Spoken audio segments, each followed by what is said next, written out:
Мен бере турган суроолорумдун баарынан кайттым. Себеби мен аз суроо берсем, бага бирөөнө да жооп бере албайсыз да.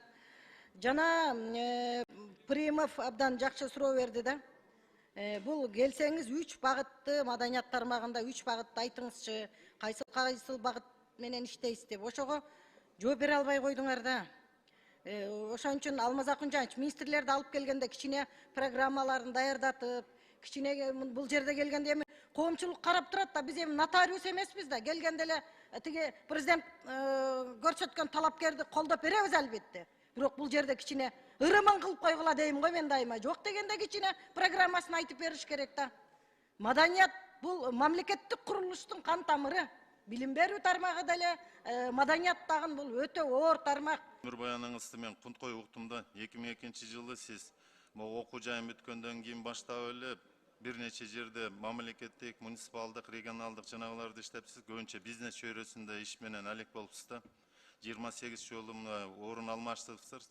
Бул эми бир жагынан бир жерде туруктуу иштебепсиз да. Эң акыркы эле туруктуу иштеген жериңиз бул президенттин администрациясында 2 жылга жакыныраак иштепсиз да.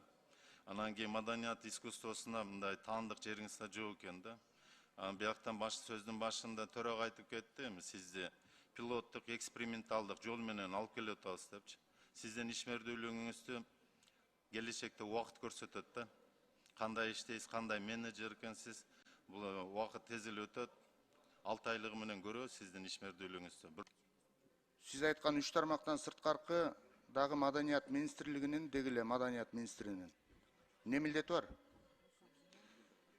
Бүгүнкү күндө. Кечээ согулбай калды. Сиз айткан 3 тармактан сырткары маданият министринин дагы кандай негизги милдети бар? Бул ошол эле кино тармагындагы Ал 3 тармактын ичине кирет. окуу жайлар бар. Жок, андай эмес. Мирбек мырза, мен айтып коеюн эми, сиз жаш кадрсыз, албетте. Мындай. Идеология деген бар да. Биздин мамлекеттин идеологиясын маданият министрлиги кармаш керек, кандай дейсиз? Кандай дейсиз? Туура айтасыз. Андай болсо, эмне кылыш керек? Андай болсо, идеология үчүн эмне жумуш аткарыш керек? Сиз айтып бериңизчи ушуну.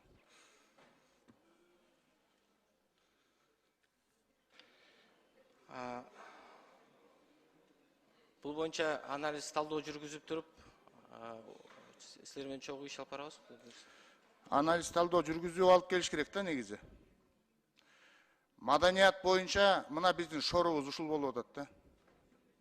Маданият боюнча идеология башында турганын түпкүлүгү экенин эч бирибиз түшүнбөй атабыз. Макул. Чыгармачыл союздар канча союз бар? Мирбек мырза. Бул боюнча мен маалыматым жок эле. Тактап туруп кетет. Чыгармачыл союздар боюнча маалыматты тереңирээк алыңыз. Бул жерде чыгармачыл союздардын мыйзамын иштеп чыгып туруп, ошол чыгармачыл союздарды колдошубуз керек. Муну жазып алсаңыз. Мирбек мырза, тарыхый имараттардан канча бар? Канча тарыхый имарат бар Кыргызстанда? Мирлан мырза, менин бул министрликте жаңы келгенине байланыштуу көп маалыматтарды тактаганга жетишкен жокмун. Мен бул тармак мен үчүн биринчи болгондуктан, ошондуктан мен баарын тактап, 1 ай, 2 айдын ичинде жумушка кирип кетем деп умтулуп атам. Сөз жок, рахмат.